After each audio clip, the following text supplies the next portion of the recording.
Okay, well, today we're talking about how the convergence of media, or in particular digital and traditional, is affecting planning and trading, and how we can improve processes to cope with that.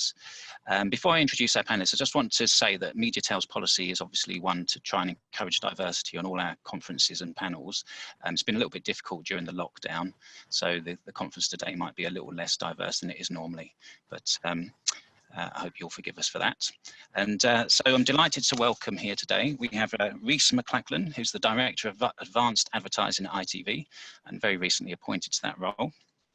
Richard Davies, who is Chief Digital Officer at MediaCom, who I'm sure you all know, and Josko Griljevic, who is the Chief Transformation Officer at Talent Outdoor. So welcome to you all. Good morning. Morning. So the first question, and it's for you, Richard, I guess, you're probably best placed out of everybody to answer this. I mean, do we still have an issue with sort of silos within the buying teams where TV looks after TV, digital does digital, everyone's still specialised, or has that changed now?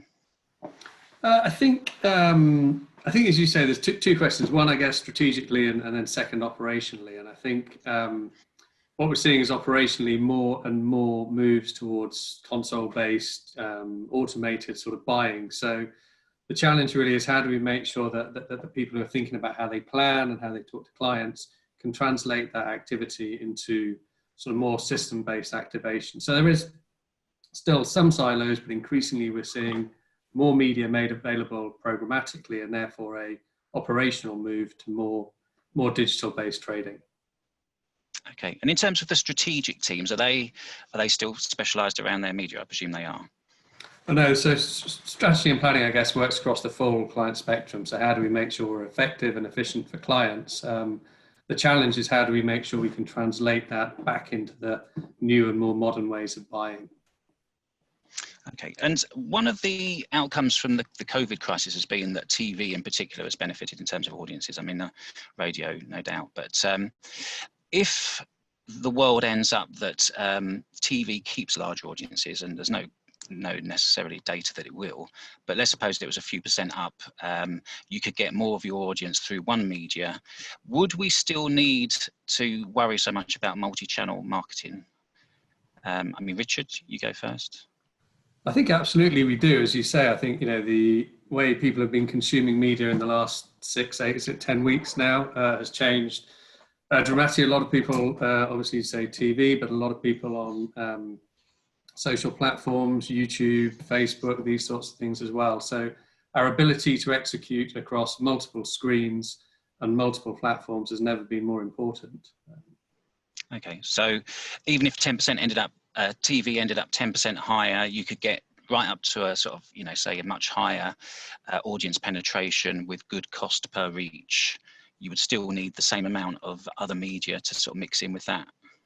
Yeah, I mean, absolutely. As you say, people are on the go, people have got multi-screens, people are consuming content in many, many different ways. So, you know, the challenge really is how do we make sure that operationally we have skill sets to deliver media across all channels, you know, I guess where the customers are. So, so yeah, no let up in pace there whatsoever. Okay, and Josko, I mean, obviously, once the lockdown is released, you should get a bonanza, I guess, in out of home. I mean, is out of home, do you see that as a kind of a specialism, certainly from the sales side point of view? I mean, can it be integrated into the wider world fairly easily? Yeah, look, it's complex. There's quite a few intricacies when it comes to out of home, lots of formats, lots of orientations, lots of ways of planning. So it is quite complex. I think we should definitely look at how we make it more accessible and more available to people to interact with the medium in terms of buying and planning. And we've been investing quite heavily in that front. So how do you obfuscate all of the complexity that the people have to do manually today into a tech platform or a series of automation tasks that allows you to buy out of home just like you'd buy digital or social or web? And to your earlier question, I think there's a danger that TV audiences are great now, but you still need to go and push through as many channels as possible to reinforce the message. And there's also the danger of getting a bit of fatigue in terms of having the same medium available to you over and over again. And to Richard's point, I mean, people are consuming media in lots of different ways these days. Not necessarily in out of home because you're all pretty much locked up, But I think as soon as we get the shackles released, I think everyone's going to try and flood out, try and get as much as sunshine and hit the pub as quickly as possible as well. So it's going to be another shift in behavioral patterns in the next couple of weeks, I believe. Yeah, and Rhys, I mean, in terms of behavioural patterns shifting, I mean, you know, do you have the capability to follow audiences very quickly, sort of between digital and linear, for example, in terms of helping people plan? I mean, for example, did we see a sort of a shift into digital more during the lockdown, or places where people weren't viewing before, and could you sort of identify that quickly and help people find them? Yeah, I mean, obviously, as you've rightly pointed out, John, and as Joshua and Richard have referred to as well, TV's doing fantastically during this period. You know, it is consistent double-digit growth in viewing across, you know, the myriad of audiences that we offer our customers and clients. But that is put into some perspective by the significant growth that we're seeing in ITV Hub and in our digital outlets. That is really up significantly across the period. And of course, we are engaging in the delivery of our Planet V proposition, which is enabling a automated and programmatic automated buying process to enable our customers and clients to access that in a much more agile way and with a much greater sense of urgency, enabling them to respond in real time to the opportunities that those viewing numbers represent. And is your advice, you know, always to use other media for activation? I mean, TV, we know it can go beyond just brand building. You know, it can drive people into sort of conversion channels. I mean, as a sales side, do you advise sort of, you know, high degrees of multi-channel marketing? As a sales operation, we acknowledge that effective marketing and communications is built from a myriad of channels, and all those channels have roles to play. It's encouraging that TV remains the preeminent channel for delivering of the majority of the client aspirations or objectives, but there is always place on a plan for other media, whether it be press or outdoor or cinema or your conventional digital channels. You know, effective communications is built through a combination, the layering of those channels to deliver the KPIs for the client. Okay, and Richard, do you think that the world will be more digital when we come out of this lockdown? Even in the short term?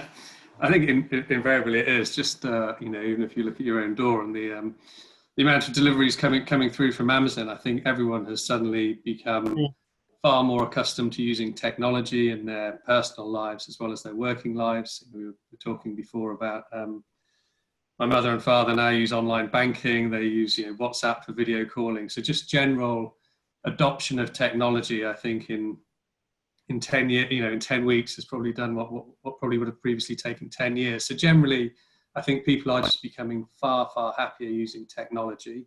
I think people are just generally consuming far more content digitally. And I think for us as an industry, we need to work out how we can make the buying and selling of that media far more integrated across the myriad you described, so people can say, look, I want to target, you know, audience A across multiple channels in one system, rather than having to recreate audience A in multiple systems to access multiple buy points. And you know, I think we joked before about Amazon Prime and how it's got the most amazing supply chain of all different, you know, everything you could ever want.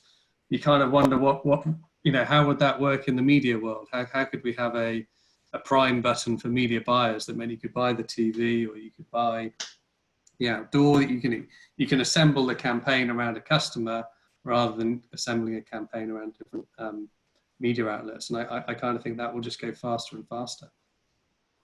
Yeah, I mean, you're quite... John, if you don't mind picking up on that point from Richard, is I haven't necessarily observed a significant change in the way that media itself has been digitized over the course of the last 6 to 8 weeks. I think the UK was always a very mature market in its adoption of digital distribution and consumption of content through those means. What I think, in my observations, what we're seeing really is this period which we're in now acting as a catalyst for the normalization of digital as a utility to penetrate markets that were otherwise hitherto kind of difficult to penetrate or resistant or reticent to adopt that change. So, you know, my street is also an Amazon rat run, you know, on an hourly basis as the parcels get delivered, the Ocado and Sainsbury's vans up and down the street constantly.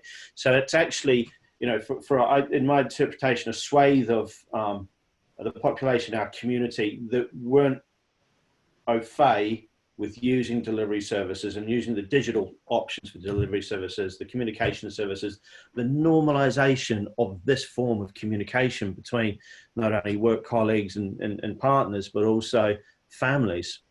So it's not I don't think there's been a big catalyst in the change for media. I think there's been a big catalyst in the change of the penetration of and the normalization of digital into other aspects of our lives.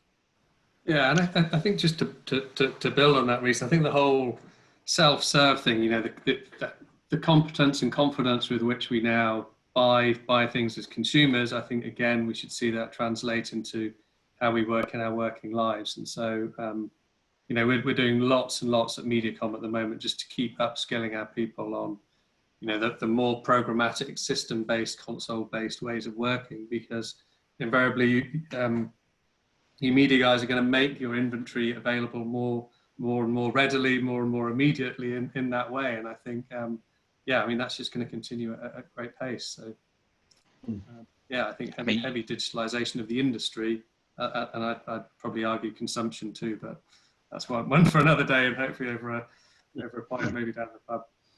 Okay, and just before we start looking at how we sort of plan and integrate it more effectively, I mean, just on how digital we can go, I mean, Josco, what's the likely end balance between digital out of home and paper out of home? I mean, could we assume that just goes all digital eventually, and then perhaps it becomes easier to sort of integrate into the planning mix?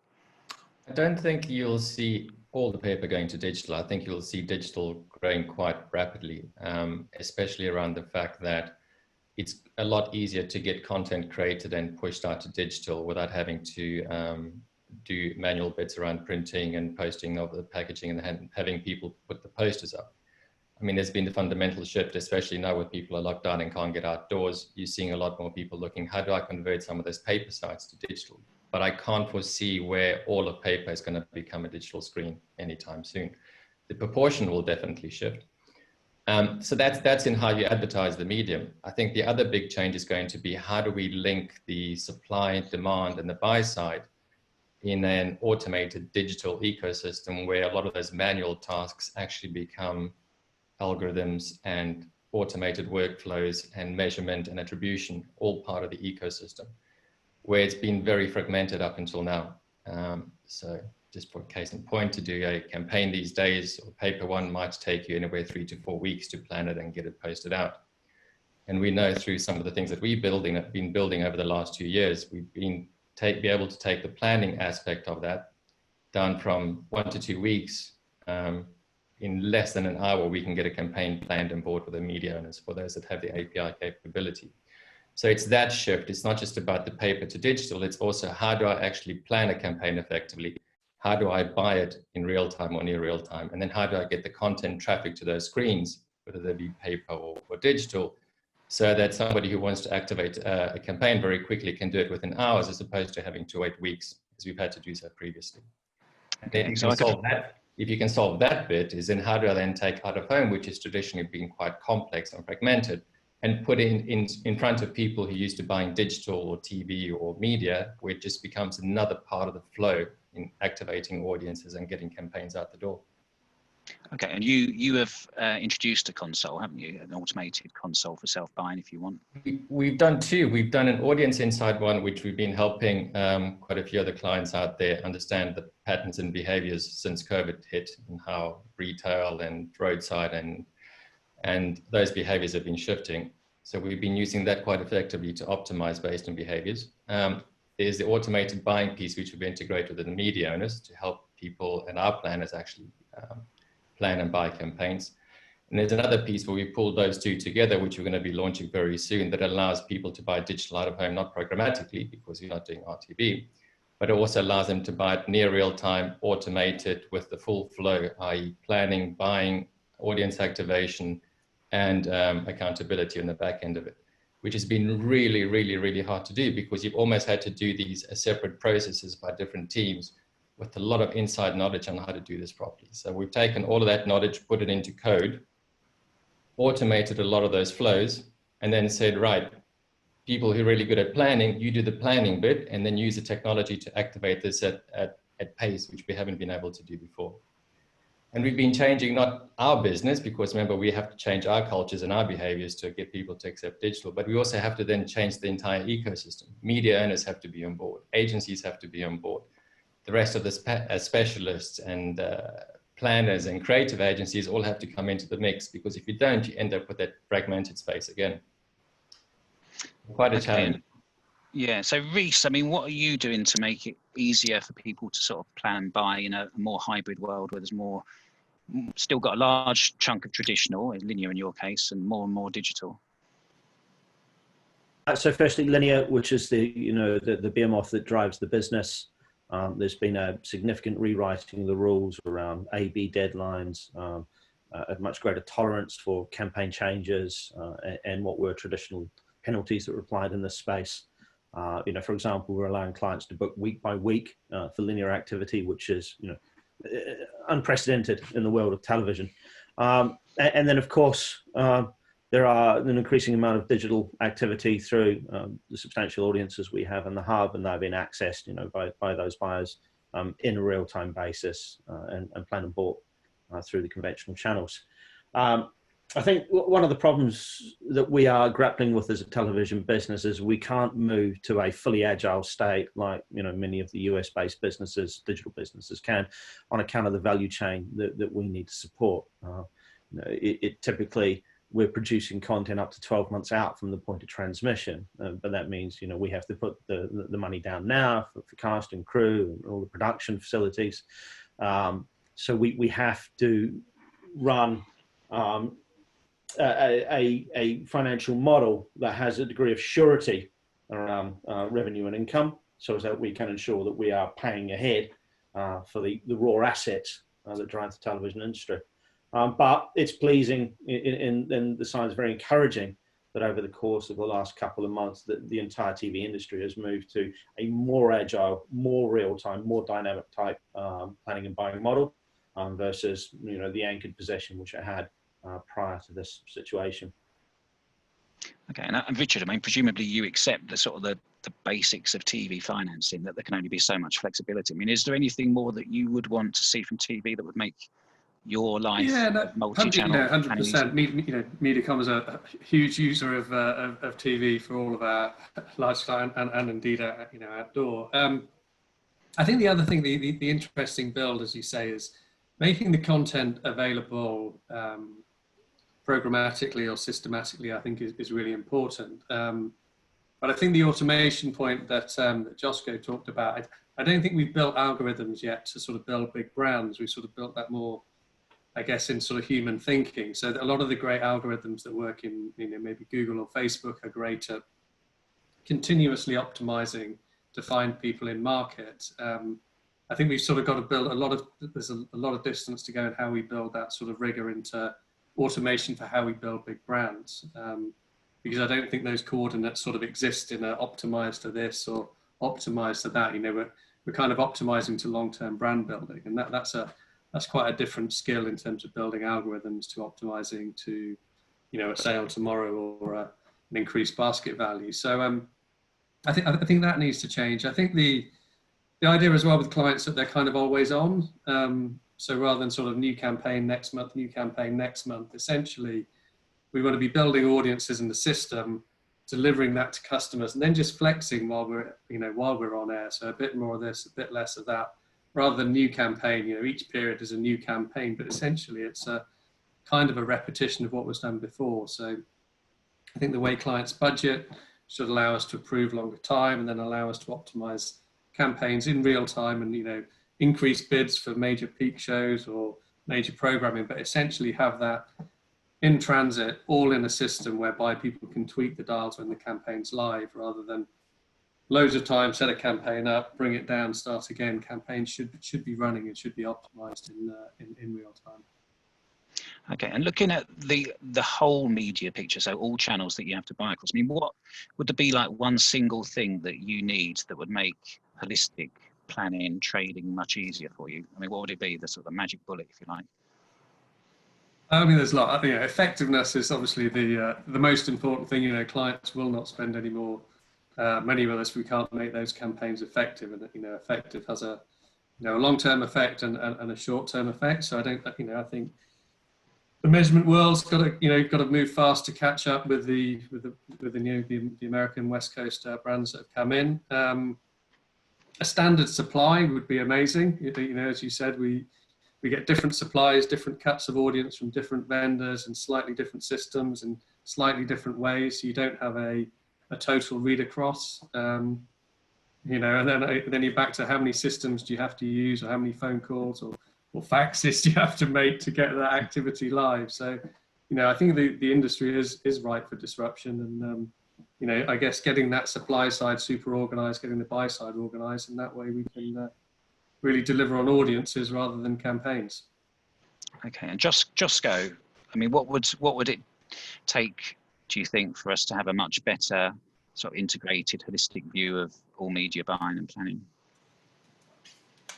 I think different channels are at different levels of maturity when it comes to tech. And if tech is the bit that knits it all together, you almost need to have a set of standards and a set of capability that's matched all the way throughout. There's no point trying to buy holistic buying in one channel if the other one is completely working off an Excel spreadsheet and you have to revert back to the phone. I think the other big one is, what is a common definition of an audience? Is my Volvo driving mums the same in out of home as the Volvo driving mums on TV? Because if they're not the same, then you're not hitting the same audience, and then your measurement is completely out of whack. So it's a commonality and standard, having the ability to have everything online in terms of being connected to tech. And then the definition of audience, so I can actually target and measure that targeting and have a consistent answer in terms of what the customer has bought. And then validate whether it's been an effective campaign as well. Okay, I mean, Rhys, I'll ask you the sort of the big question in a moment, but you're increasingly moving into targeting with Planet V and the ability to sort of buy programmatically targeted VOD. I mean, so a couple of things that Josko mentioned, a single definition or a common definition of audience types, that would be fairly useful, presumably. And is it possible? Yes, yeah. And it's something that the TV industry as a whole in the UK has been acutely aware of for a considerable period of time, and is looking to address. There's initiatives such as Dovetail Out of Barb, which is going some way towards solving for that. But there's still a reasonable amount of work that needs to be done. At the moment, ITV, Channel 4, Sky are all building proprietary data solutions, out of their first-party data and plus affiliated partners. And the taxonomy of those needs to be consistent.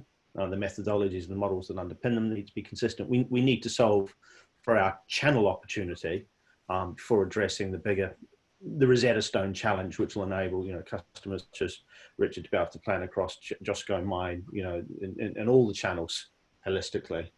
But I'm encouraged by the efforts of the major entities and all of the channels in looking to address this, and I think it's well within our grasp to accelerate those processes, create more collaboration, both inter-channel and intra-channel, to drive against that key undertaking, which will solve for that holistic measurement, planning, activation solution that I understand so many clients want. I mean, that's been a huge task for TV, and we still haven't got there. I mean, is it realistic to then, even if TV could do it just for sort of, digital video on different screens, is it realistic to then go and take that task on to all media at once?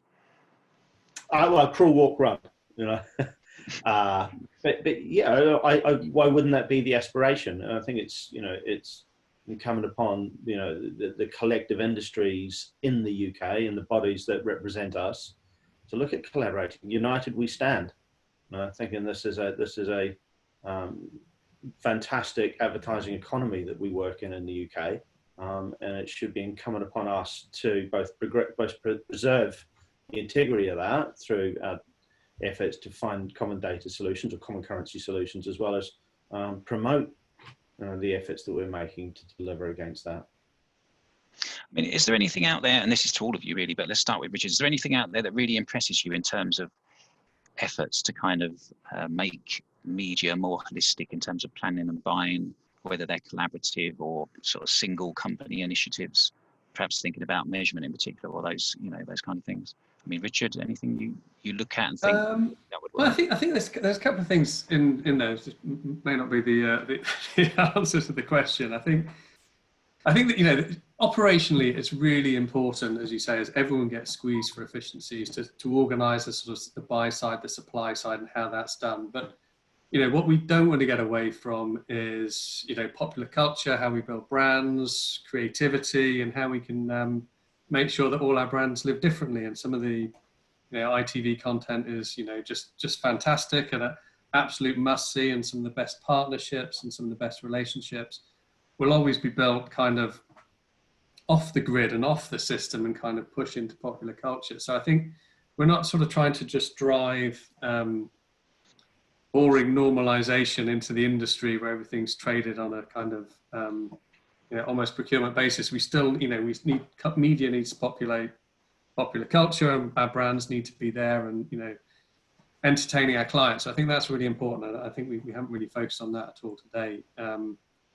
So I think that's one really important thing that we need to think about. I think some of the things I've been impressed with Ozone in terms of what it's trying to do for the newspapers. And I think that's kind of a little bit betwixt and between at the moment, but the idea of aggregating supply of trusted news brands, I think they've had a terrible time with the over blocking and the technology that allows ads to be blocked against content. COVID content is everywhere, but I like the idea that the newspapers have come together and tried to aggregate their supply. I don't think it's necessarily quite gone far enough, but I think that's a really interesting way to give buyers access to a broad, trusted marketplace without having to buy each title individually. So I think that's a really interesting innovation. Okay, Rhys, anything out there that you see that you think, that's the route ahead? I'll back up on what Rich has just said. It's been an open statement in the public that there is an invite for other broadcasters to join us in Planet V.